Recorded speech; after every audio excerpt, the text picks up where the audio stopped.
CBN Vida Profissional, com Andréia Salsa.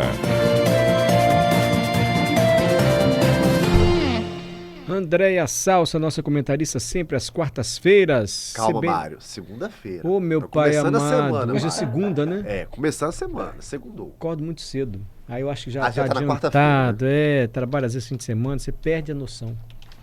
Hoje é segunda-feira. André é consultora de pessoas de gestão, mentora de líderes, professora da FGV, nossa comentarista aqui às segundas-feiras. Fala sempre sobre carreira profissional, como é que a gente pode ascender profissionalmente, enfim. Boa tarde, André, tudo bem? Oi, Mário, boa tarde. Boa tarde aos colegas aí do estúdio, os nossos ouvintes. Eu te entendo, Mário. Realmente, eu sempre, quando eu acordo um pouco mais sonolenta, eu sempre lembro que você já está acordada há um bom tempo. Aí eu fico até menos crítica comigo mesmo, porque não é brincadeira, não. Você imagina, e é engraçado isso quando a gente acorda num horário diferente dos demais colegas, porque às vezes tem uma reunião 10 da manhã, as pessoas chegam 8. Para elas 10, elas estão começando o trabalho. Para quem chegou 4, já tem 6 horas que você está trabalhando. Então é como se fosse 2 da tarde para aquela que chegou às 8, entendeu? Fora o intervalo do almoço. É se você está apática na reunião, você não... gente, eu já estou aqui, quando você abriu o olho, eu já estava aqui há 3 horas. Então, é verdade. Há de se entender isso, né, André? Há que se entender, há que se entender. Que história é essa de listas anônimas detonando empresas aí nas redes sociais, André?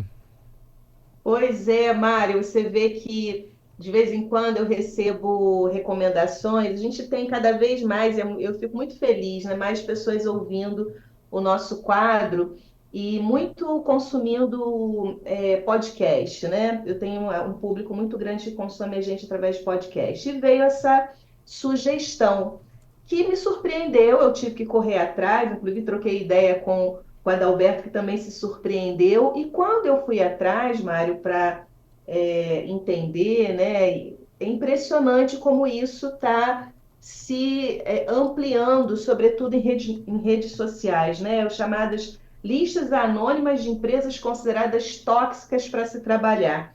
É como se fosse, Mário, uma inversão, inclusive algumas páginas chamam de Worst Place to Work, que é em referência ao certificado Great Place to Work, que são os melhores lugares para se trabalhar. Esse Worst Place to Work é o pior lugar para se trabalhar. Então, estão acontecendo listas aí em redes sociais, de forma anônima, que tem ganhado repercussão. Inclusive, quando a gente joga isso no buscador do LinkedIn, tem vários artigos já, várias publicações e postagens sobre essas listas. E eu fui investigar, inclusive, como que está esse posicionamento, porque normalmente a gente é quase que um reflexo das coisas que acontecem fora do Brasil. E nos Estados Unidos já existem plataformas formais sobre essas listas anônimas, né, de empresas tóxicas. Então, tem algumas que eu trouxe aqui para a gente compartilhar com os nossos ouvintes, que é uma chamada Glassdoor,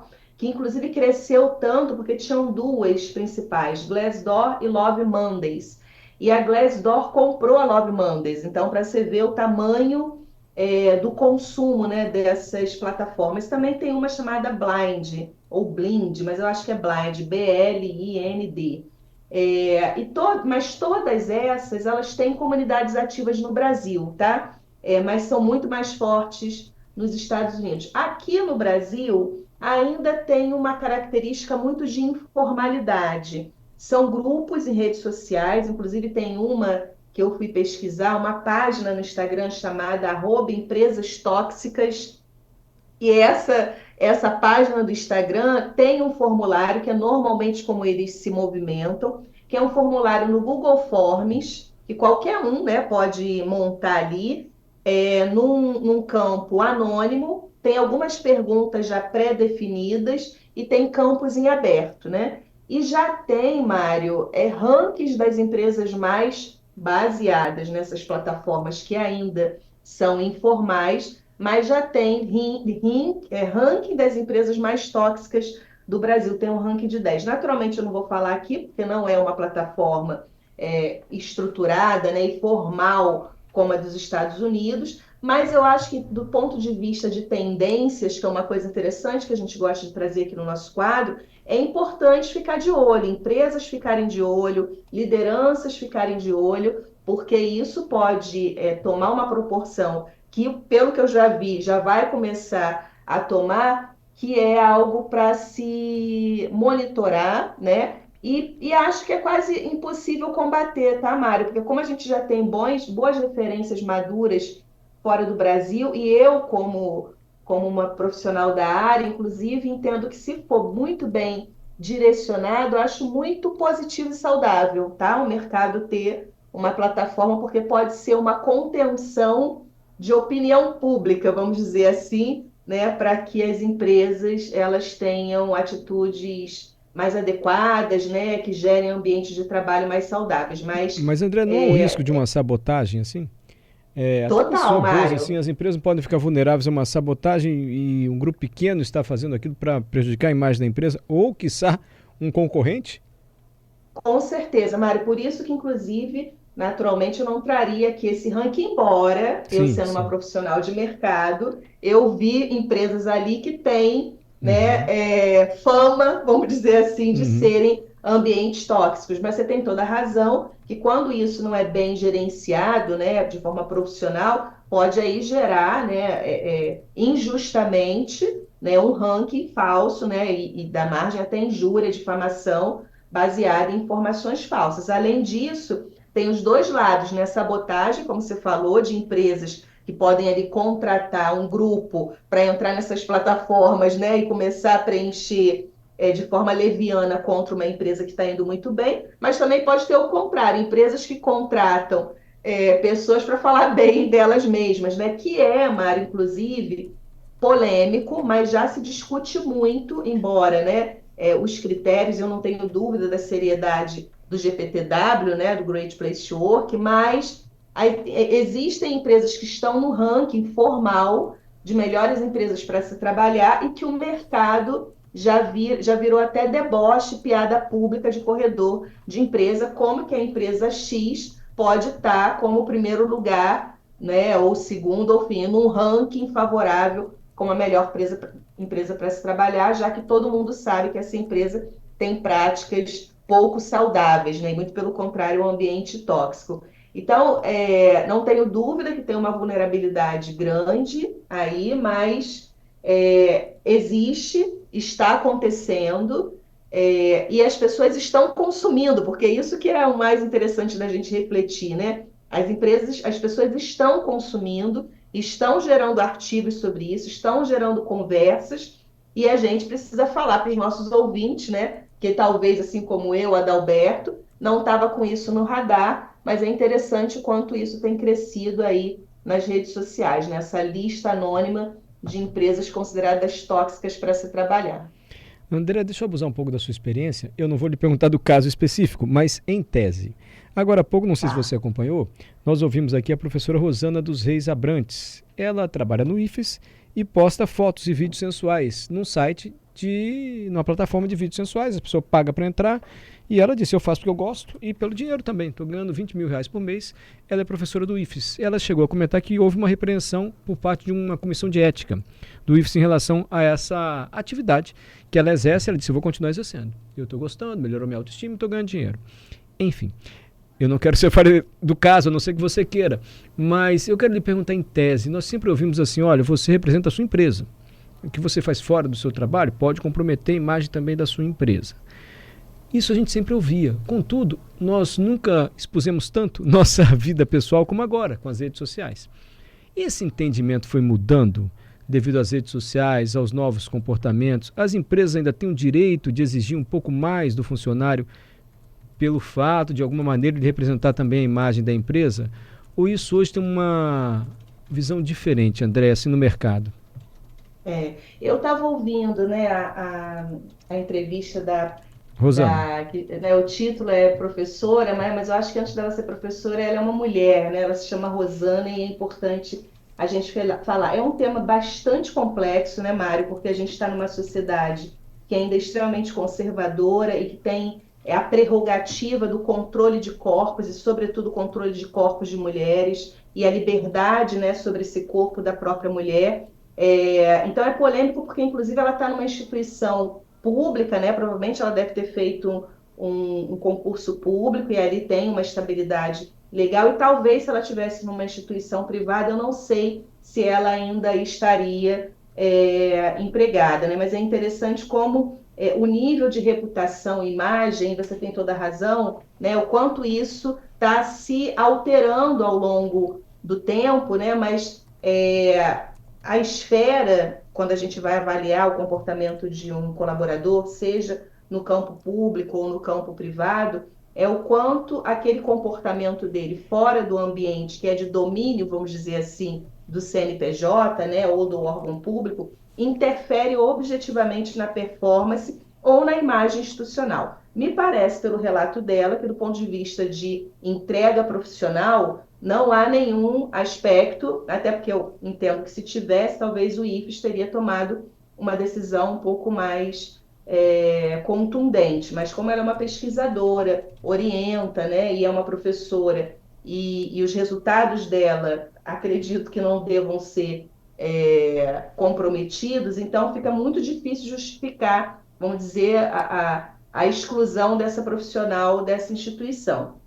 Agora, quando a gente vai, né, e isso é o que eu entendo que está se reposicionando, né? Se o que ela estiver fazendo no campo do privado estiver comprometendo objetivamente as entregas da instituição em que ela serve, aí normalmente, né, tem ali uma comprovação objetiva de que a instituição tem que tomar uma atitude. Mas a gente sabe que nessa linha das análises comportamentais e dos julgamentos, nem sempre o que o sujeito, né, se colocou interfere diretamente no resultado. Então, vamos falar objetivamente, sem precisar citar nomes e gerar aqui um desconforto, mas o ambiente político é um deles, né? Então, na época muito forte das últimas eleições, a gente viu uma série de denúncias, né, de que os funcionários eram obrigados a se manifestarem publicamente sobre uma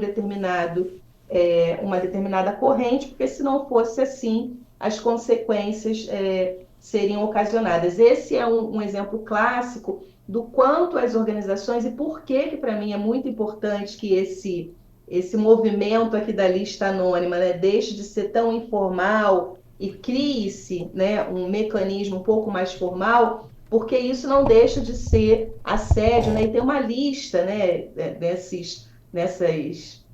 nessas listas anônimas, já tem um ranking do que se avalia, né? Então, ineficiência na liderança, insegurança e ausência de empatia, sobrecarga de trabalho, assédio e outras atitudes criminosas, salários e benefícios baixos, né? Então, eu trouxe aqui para o nosso público os 5 itens que mais aparecem nessas listas. Então, não deixa de ser um caminho interessante para a força de trabalho que o empregador, né, Mário, sempre teve. Quem é que não se lembra, né, das famosas cartas de recomendação, né? Ou quando você vai fazer uma entrevista e passar por um processo seletivo e alguém te pede um contato para que ele possa lá, em outras palavras, investigar se você realmente é tudo aquilo que você diz que é. Então, é quase que estivesse acontecendo uma carta de recomendação às avessas, né? Então, eu vou lá consultar quem trabalhou naquela empresa para saber se ela realmente é aquilo que ela diz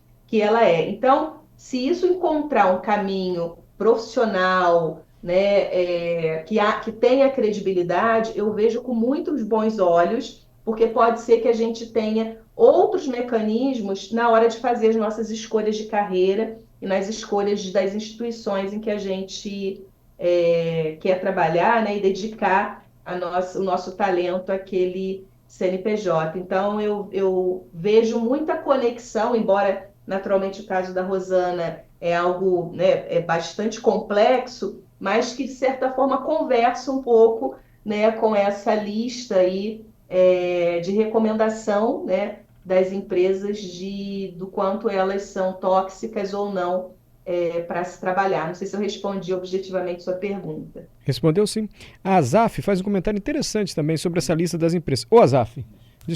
Azaf, perdão, Azaf. Sobre empresas ruins, tóxicas, pode ser que não seja nem empresa, mas a gerência, a gestão a que a pessoa está se referindo. Pode ser mesmo, né, André? Pode, mas você sabe que eu tenho um conceito amplo sobre isso, sabe, Mário? Porque à medida que você denuncia um líder, né, ele só está naquela instituição porque o empregador o contratou. E eu tenho observado que, às vezes, para alguns CNPJs, e lembrando que todo CNPJ é um somatório de CPF, né, são pessoas que estão ali, às vezes é cômodo fingir que não está vendo, né? Porque, afinal de contas, Sim, tem algum nível ali de resultado. Então, fica muito difícil um CNPJ se desvincular de um CPF que está trazendo um ambiente tóxico. E por isso a importância desse monitoramento, né, dessa ambiência desse local de trabalho. Eu, sinceramente, acho que tem uma reflexão muito interessante que eu vejo as empresas muito preocupadas, né, onde elas vão estar nesses rankings formais. Inclusive tem empresas colocando isso como meta, né, ligada à meta e à remuneração variável de executivos, que eu acho bem preocupante, porque se está envolvendo dinheiro, né, eu crio mecanismos ali para as respostas serem positivas, e a gente tem vários relatos de empresas funcionários que trabalham em empresas que são claramente orientados a responder questionários seguindo determinadas diretrizes e não exatamente o que acontece na empresa. Mas o desejo é que elas se preocupassem mais, né, efetivamente, né, com um ambiente de trabalho realmente justo, saudável, né, e que gere aí desenvolvimento e resultado. Porque é muito bonito quando a gente vê espontaneamente um colaborador ir nas redes sociais elogiar a sua empresa, elogiar a sua liderança, elogiar, né, alguma prestação de serviço, algum produto, né? Vai ter uma hora, Mário. Eu brinco que a gente está ficando mais espertinho, sabe, Mário? A gente está ficando com um olhar mais crítico para essas coisas que aparecem em redes sociais, porque a gente está, como diz um amigo meu, a gente está cansado de ser enganado, né? Então, estamos mais alertas, mas sem dúvida nenhuma tem um perigo aí desses rankings cometerem aí eventualmente uma injustiça, mas do ponto de vista de tendência, eu vejo com bons olhos, vejo com muito bons olhos. obrigado, Andréa Salsa, pela participação aqui no CBN Cotidiano. Até a próxima segunda, Andréa. Até, Mário, beijo grande.